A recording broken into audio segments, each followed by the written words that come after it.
Hind live में हूं निहारिका सिंह। आज का सवाल बेहद आम है। ईरान की अवाम या अमेरिका आखिर अली खामनेई को सत्ता से बेदखल कौन करना चाहता है? क्या वाकई ईरान के भीतर सत्ता परिवर्तन की जमीन तैयार हो रही है, या फिर एक बार बाहरी नैरेटिव है जो भू राजनीतिक रणनीति का हिस्सा है? आइए इस पूरे मुद्दे को समझते हैं गहराई से, इतिहास, वर्तमान और जमीनी हकीकत के आधार पर। 1979 की इस्लामिक क्रांति के बाद ईरान का एक इस्लामिक रिपब्लिक बना। इस व्यवस्था में राष्ट्रपति और संसद तो है, लेकिन असली शक्ति सुप्रीम लीडर के पास होती है। वर्तमान सुप्रीम लीडर हैं अली खामनेई। उनके पास सेना, न्यायपालिका, राज्य मीडिया और रणनीतिक नीतियों पर अंतिम अधिकार है। यानी ईरान की राजनीतिक संरचना केवल सरकार नहीं बल्कि एक वैचारिक ढांचा है जिसे इस्लामिक क्रांति की विरासत माना जाता है।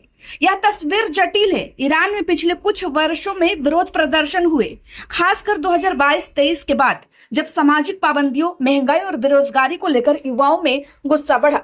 जनवरी 2026 में भी युवा वर्ग सड़कों पर दिखा, लेकिन ध्यान देने वाली बात यह है, ये प्रदर्शन मुख्यतः आर्थिक सुधार और सामाजिक सांस्कृतिक आजादी की मांग पर केंद्रित थे। सीधे तौर पर रेजिम चेंज यानी शासन उखाड़ फेंकने की मांग व्यापक स्तर पर नहीं दिखी।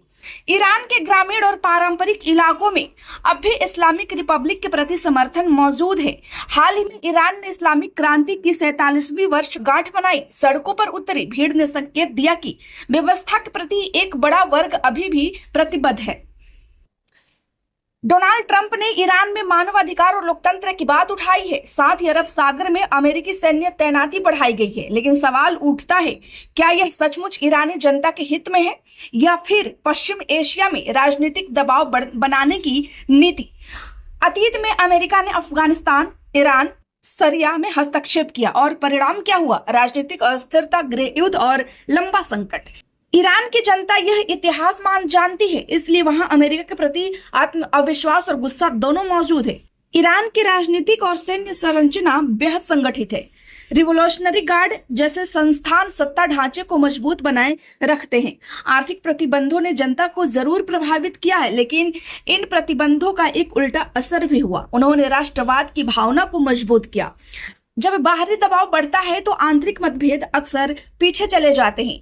असल संघर्ष जनता बनाम शासन से ज्यादा संप्रभुता बनाम बाहरी दबाव का है। ईरान युवा चाहते हैं बेहतर अर्थव्यवस्था, रोजगार, सामाजिक स्वतंत्रता, लेकिन वे विदेशी हस्तक्षेप भी नहीं चाहते। यही कारण है कि विरोध तो होते हैं, पर पूर्ण सत्ता परिवर्तन की व्यापक लहर अभी दिखाई नहीं दे रही है।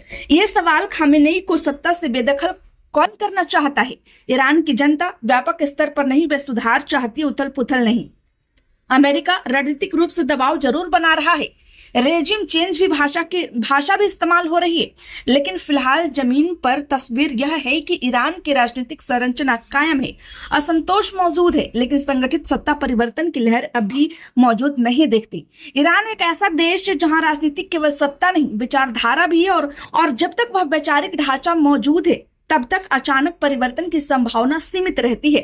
फिलहाल कहानी तख्ता पलट की नहीं, पब्लिक दबाव और प्रतिरोध। वैसे आपकी क्या राय है, हमें कमेंट बॉक्स में जरूर बताएं। खबर अच्छी लगी हो तो लाइक करें। कृपया चैनल को सब्सक्राइब करना ना भूलें। धन्यवाद।